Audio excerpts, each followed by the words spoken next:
Makanan ini dari dulu emang gak pernah netral. Coba pikirin deh, satu kalimat yang mungkin udah kita dengar sejak kecil. Kita belum makan kalau belum makan nasi. Aneh gak sih?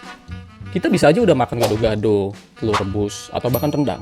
Tapi entah kenapa masih ada perasaan kalau ya kita belum benar-benar akan kalau belum makan nasi. Yang lebih aneh lagi, hampir seluruh orang Indonesia punya cara berpikir yang sama. Padahal kita hidup di negara kepulauan loh, yang mana budaya dan makanan kita sangat beragam. Jadi ini bikin saya mikir, apakah emang sejak dulu kita adalah bangsa pemakan nasi? Atau jangan-jangan cara kita memandang makanan memang dipengaruhi oleh sesuatu yang lebih besar? Jadi belakangan ini saya lagi ngulik sejarah pangan. Saya justru tertampar menemukan satu hal yang bikin kaget. Makanan ternyata bukan cuma soal rasa gizi atau rasa kenyang aja. Makanan ternyata adalah benda politik. Dan tenang, video ini juga bukan mau bilang nasi itu buruk, apalagi ngajak kamu berhenti makan nasi. Enggak ya. Yang akan kita telusuri adalah gimana makanan bisa berubah jadi alat kekuasaan. Alat yang dipakai buat ngontrol nenek moyang kita dari zaman kerajaan, masa kolonial, bahkan sampai kita di hari ini. Karena ternyata ya, politik paling dekat dengan kehidupan kita itu bukan terjadi di gedung DPR di Senayan sana, atau di Istana Negara. Tapi justru di makanan yang setiap hari masuk ke mulut kita. Kalau makanan emang jadi alat politik, berarti ada satu pertanyaan yang harus kita jawab dulu nih, yaitu soal sejak kapan makanan berubah menjadi alat kekuasaan. Jawabannya mungkin jauh lebih tua dari bangsa ini sendiri. Kalau dipikir-pikir ya, menguasai makanan itu emang selalu menjadi cara paling efektif untuk menguasai manusia. Alasannya sederhana, kita bisa hidup tanpa internet, tanpa kendaraan, bahkan tanpa listrik. Tapi secara biologis, kita nggak bisa hidup tanpa makanan. 1 hari nggak makan, kamu lemas. 7 hari nggak makan, dunia cemas, dunia gaduh. Artinya siapapun yang mengendalikan sumber pangan secara nggak langsung juga mengendalikan kehidupan banyak orang. Ya ini nggak heran kalau sepanjang sejarah makanan hampir selalu berada di bawah kendali mereka yang punya kekuasaan. Nah dari sekian banyak tanaman pangan yang tumbuh di Nusantara, suka penasaran nggak sih kenapa justru padi yang kemudian menjadi sangat dominan? Padahal padi atau nama ilmiahnya Oryza sativa ini bukan tanaman asli Nusantara loh. Ternyata alasannya juga bukan karena padi paling bergizi atau paling enak dimakan. Justru karena padi paling mudah diawasi oleh pejabat kerajaan. Kamu bayangin deh pakai mindset zaman itu. Sawah bisa dipanen dalam waktu yang relatif bersamaan. Hasilnya juga mudah dihitung dan bisa disimpan dalam waktu yang sangat lama sebagai cadangan. Sedangkan makanan pokok lain kayak ubi, singkong, atau umbi-umbian bisa tumbuh di mana aja, bahkan kamu bisa tanam di pekarangan rumah kamu sendiri. Umbi-umbian juga panennya nggak harus seragam. Kalau panen pun nggak ketahuan pejabat kerajaan karena yang namanya umbi ya panennya tersimpan di dalam tanah. Alhasil, pajak paling cocok ya dengan beras dan sawah karena mudah dilihat, jadi mudah dihitung, karena mudah dihitung, jadi mudah dipajaki. Itulah mengapa sejak berkembangnya kerajaan-kerajaan agraris di Pulau Jawa dan sekitarnya pada abad ke-8 hingga ke-18 Masehi, seperti Mataram kuno hingga Kerajaan Majapahit, sawah bukan sekedar lahan pertanian, melainkan fondasi birokrasi. Dari hasil panen tadi, kerajaan menarik pajak dan upeti, mengisi lumbung pangan, membayar para prajurit, sampai menyiapkan logistik ketika perang terjadi. Semakin besar wilayah persawahan yang dikuasai, semakin besar pula kemampuan sebuah kerajaan mempertahankan kedaulatannya. Jadi sejak ratusan tahun lalu, padi sebenarnya sudah memiliki dua wajah. Di satu sisi ia adalah sumber kehidupan, tapi di sisi lain ia juga menjadi alat administrasi negara dan simbol kekuasaan. Dan pola pikir inilah yang nantinya tidak benar-benar hilang ketika bangsa Eropa datang ke Nusantara. Mereka nggak hanya membangun sistem yang benar-benar baru, mereka ngelanjutin sistem yang sudah ada lalu mengubahnya menjadi lebih besar, jauh lebih monopolistik, dan jauh lebih menguntungkan bagi kepentingan mereka sendiri. Kalau kamu pikir penjajah Eropa datang ke Nusantara cuma untuk berburu rempah-rempah, jelas itu salah. Politik pangan ternyata juga dilanjutkan penjajah Eropa di Nusantara dengan sistem yang sudah berjalan selama berabad-abad sebelumnya. Bedanya, kali ini mereka memanfaatkannya untuk kepentingan mereka sendiri. Kalau sebelumnya padi dipakai kerajaan untuk mengatur rakyatnya, di tangan pemerintah kolonial, tanah dan hasil pertanian berubah menjadi mesin uang yang menghidupi Eropa. Saya kasih contoh paling konkret ya. Misalnya waktu Gubernur Jenderal Johannes van den Bosch menerapkan sistem tanam paksa atau kulturstelsel pada tahun 1830. Lewat kebijakan ini, petani dipaksa menyisihkan sekitar 20% lahannya atau menggantinya dengan kerja paksa sekitar 66 hari dalam setahun untuk menanam komoditas ekspor seperti tebu, kopi, nila, dan tembakau. Hasilnya bukan untuk memenuhi kebutuhan masyarakat lokal, tetapi dikirim ke Eropa demi mengisi kas pemerintahan kolonial yang saat itu sedang mengalami krisis keuangan besar. Masalahnya tanah yang sebelumnya ditanami berbagai macam tanaman pangan perlahan berubah menjadi perkebunan monokultur untuk komoditas ekspor. Akibatnya, masyarakat kehilangan ruang untuk menanam makanan makanan mereka sendiri. Nah ini tuh udah pasti gila banget. Pada tahun 1840-an ya misalnya, di daerah seperti Demak dan Grobogan yang sebenarnya kita kenal sebagai daerah yang subur, justru mengalami bencana kelaparan. Ironisnya kelaparan itu bukan terjadi karena tanahnya nggak mampu menghasilkan makanan, tetapi karena tanah tersebut dipaksa menghasilkan tanaman yang lebih menguntungkan bagi pemerintah kolonial. Tanah Nusantara nggak lagi dipandang sebagai ruang hidup masyarakat, tetapi sebagai aset ekonomi yang harus menghasilkan keuntungan sebesar-besarnya. Dan pola pikir itu ternyata nggak ikut pergi ketika Indonesia merdeka. Justru setelah kemerdekaan, negara mewarisi cara pandang yang hampir sama. Bedanya kalau dulu tujuannya untuk memperkaya sistem pemerintah Belanda, setelah Indonesia berdiri tujuan itu bergeser menjadi alat penjaga stabilitas politik dan ekonomi nasional. Nah ini puncaknya terjadi pada masa Orde Baru ketika beras nggak lagi diposisikan sebagai salah satu sumber pangan, melainkan sebagai simbol keberhasilan sebuah rezim. Melalui Bulog dan program Revolusi Hijau, pemerintah mulai menyeragamkan cara bertani di seluruh Indonesia. Program ini mulai dijalankan secara masif sejak tahun 1960-an. Petani didorong menanam varietas padi unggul seperti IR36 di tahun 1976 dan IR64 di tahun 1986, menggunakan pupuk kimia, pestisida, dan sistem pertanian modern demi mengejar kuantitas beras setinggi-tingginya. Strategi ini memang berhasil membawa Indonesia meraih swasembada beras pada tahun 1984. Dan ya, Pak Harto senang banget. Bahkan atas pencapaian tersebut, Indonesia menerima penghargaan dari FAO karena dianggap berhasil memenuhi kebutuhan beras nasional. Tapi ya tetap, setiap keberhasilan selalu punya harga yang harus dibayar. Demi mengejar satu target yang sama, negara mulai memperlakukan Indonesia seolah-olah hanya punya satu jenis makanan pokok aja. Pangan yang semula beragam dipaksa jadi seragam. Banyak daerah yang selama ratusan tahun makanan pokoknya berasal dari sagu, jagung, sorghum, atau umbi-umbian, perlahan diarahkan untuk ikut bergantung pada beras. Bahkan lewat sekolah, penyuluhan pertanian, hingga televisi dan radio, masyarakat juga terus diperkenalkan pada satu gagasan yang sama, bahwa makanan pokok orang Indonesia ya nasi. Pertanyaannya sekarang, apakah Indonesia memang sejak awal diciptakan sebagai bangsa pemakan nasi? Atau justru kita sedang melupakan kekayaan pangan yang selama berabad-abad pernah menjadi identitas Nusantara?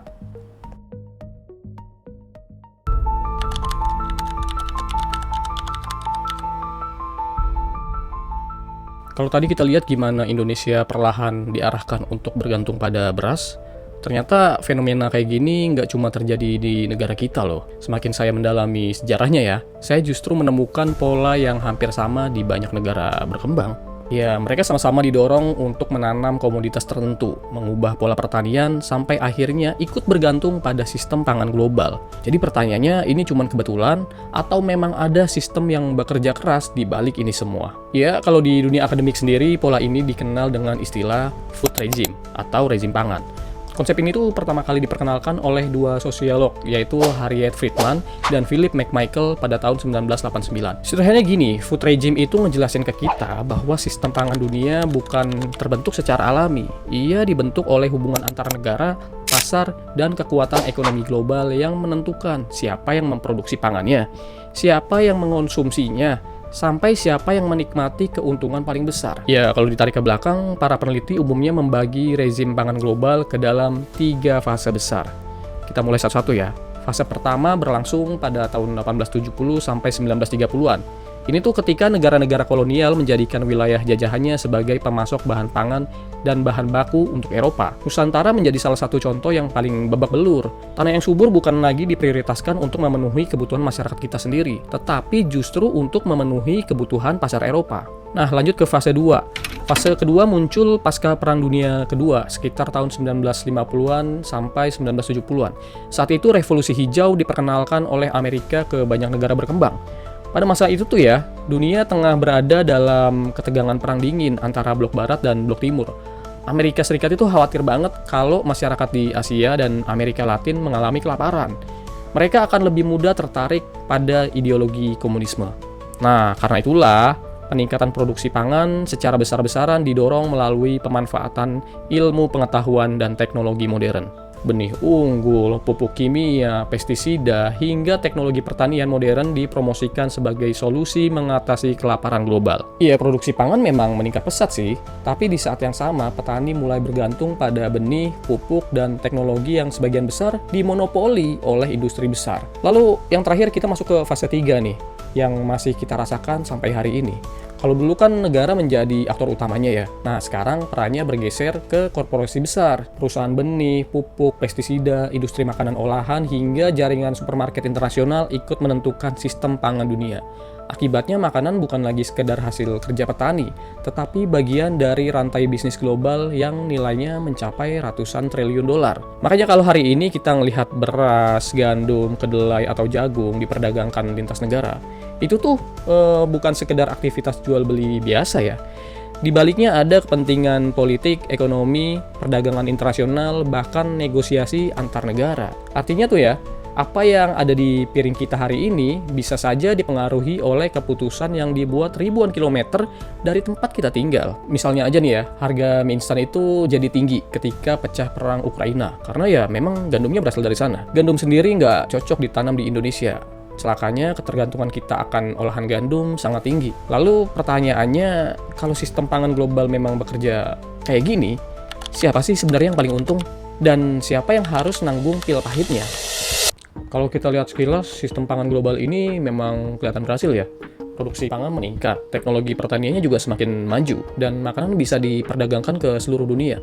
Tapi seperti yang tadi saya bilang tuh, setiap keberhasilan selalu punya harga yang harus dibayar. Pertanyaannya, siapa yang sebenarnya membayar harga itu? Jawaban pertama ya udah pasti ya, petani. Dulu sebagian besar petani terbiasa menyimpan sebagian hasil panennya sebagai benih untuk musim tanam berikutnya. Tapi setelah revolusi hijau, pola itu perlahan berubah. Petani mulai bergantung pada benih unggul, pupuk kimia, dan pestisida yang harus dibeli setiap musim tanam. Akibatnya biaya produksi naik terus, sementara harga hasil panen seringkali nggak ikut naik. Petani akhirnya terjebak dalam lingkaran ketergantungan yang besar terhadap industri penyedia sarana produksi pertanian. Dampak yang dirasain bukan cuma kena ke petaninya aja loh, tapi juga ke lingkungan. Penggunaan pupuk kimia dan pestisida secara intensif selama puluhan tahun memang berhasil meningkatkan produksi dalam jangka pendek. Tapi berbagai penelitian udah nunjukin nih, kalau praktik ini juga mempercepat degradasi kesuburan tanah, menurunkan keanekaragaman hayati, hingga membuat ekosistem pertanian semakin rentan terhadap perubahan iklim. Lalu ada satu kerugian yang sering luput dan kita lupa sadarin, yaitu hilangnya keberagaman pangan lokal. Sedikit demi sedikit, makanan yang dulunya menjadi identitas tiap daerah mulai dianggap kuno atau bahkan identik dengan kemiskinan. Di Papua dan Maluku, sagu perlahan tergeser oleh beras. Di Nusa Tenggara Timur juga tuh, jagung dan sorghum yang selama ratusan tahun dikenal mampu bertahan di lahan kering, mulai kehilangan pamornya. Di Jawa, makanan seperti tiwul, gaplek, ganyong, hingga kimpul semakin jarang ditemukan di meja makan kita sehari-hari. Padahal banyak diantaranya justru lebih sesuai dengan kondisi alam masing-masing daerah dibanding memaksakan satu komoditas yang sama di seluruh Indonesia. Akibatnya, kita bukan cuma kehilangan pilihan makanan, tapi juga kehilangan pengetahuan yang diwariskan turun-menurun dari nenek moyang kita terdahulu. Padahal menurut Organisasi Pangan dan Pertanian Dunia atau FAO, sekitar 75% keragaman genetik tanaman pangan dunia telah hilang sejak awal abad ke-20 akibat dominasi pertanian modern dan monokultur. Semakin sedikit jenis tanaman yang kita budayakan, semakin rapuh pula sistem pangan kita ketika menghadapi hama, penyakit, maupun perubahan iklim. Ironisnya, di tengah produksi pangan yang terus meningkat, jumlah orang yang mengalami kelaparan di dunia juga belum benar-benar hilang kok. Laporan dari The State of Food Security and Nutrition in the World tahun 2024 juga memperkirakan sekitar 713 hingga 757 juta orang masih mengalami kelaparan pada tahun 2023. Artinya persoalan pangan hari ini bukan semata-mata soal mampu nggak nih kita memproduksi pangan, tetapi juga soal gimana makanan itu didistribusikan, siapa yang menguasainya, dan siapa yang bisa mengaksesnya. Kalau begitu mungkin masalah terbesar kita bukan karena dunia kekurangan makanan nih, melainkan karena sistem pangannya belum cukup adil. Oke, kita sepakat nih kalau sistem pangan di dunia ini memang nggak adil. Kalau diagnosisnya seperti itu, pertanyaan berikutnya jadi jauh lebih penting nih. Apakah ada sistem pangan yang bisa memberi makanan masyarakat satu dunia tanpa membuat petani, lingkungan, dan budaya lokal menjadi korbannya?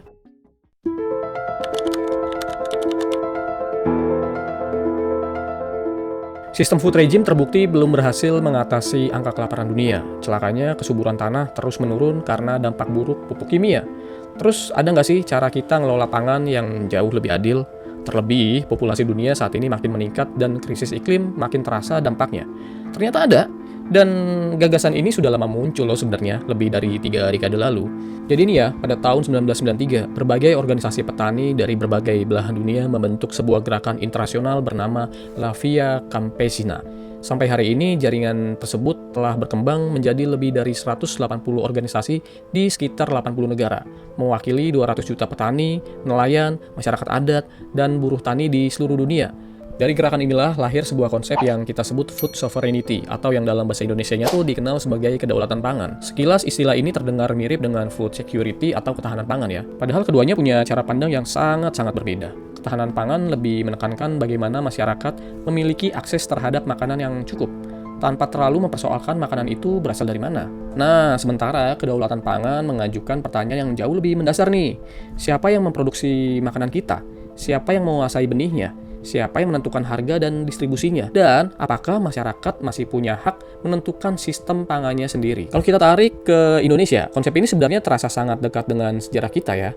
Sebelum beras menjadi makanan yang dianggap paling utama, setiap daerah sudah memiliki sistem pangannya sendiri. Saya kasih contoh aja nih ya, misalnya masyarakat Maluku dan Papua yang punya sagu liar yang tumbuh subur tanpa ditanam. Terus masyarakat Timur juga menanam sorghum yang tahan terhadap kekeringan di sana.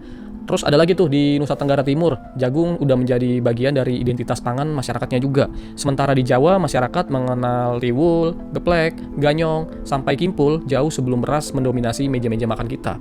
Justru itulah identitas asli kita, identitas asli Asia Tenggara, identitas aslinya orang-orang Nusantara. Karena itu diversifikasi pangan bukan berarti ngajak semua orang berhenti makan nasi. Enggak ya. Diversifikasi ini berarti mengembalikan setiap daerah pada kekuatan pangannya sendiri. Daerah yang cocok dengan sagu nggak harus dipaksa bergantung pada beras. Wilayah kering seperti NTT juga nggak harus mengejar sawah ketika sorghum dan jagung justru lebih subur ya sesuai dengan kondisi alam di sana.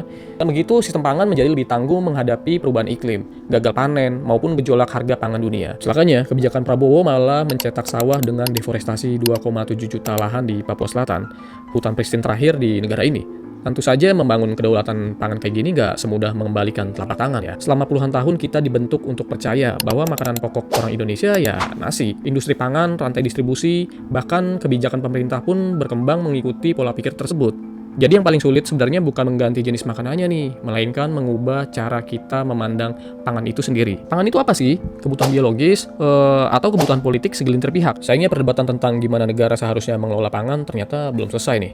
Justru hari ini kita kembali melihatnya lewat salah satu program mubazir pemerintah Indonesia, yaitu program Makan Bergizi Gratis. Program yang seolah membawa harapan besar, tetapi penuh intrik politik dan lahan basah bagi segelintir pihak yang lo lagi. Seperti yang kita tahu kalau program Makan Bergizi Gratis lahir dari janji politik seorang politisi.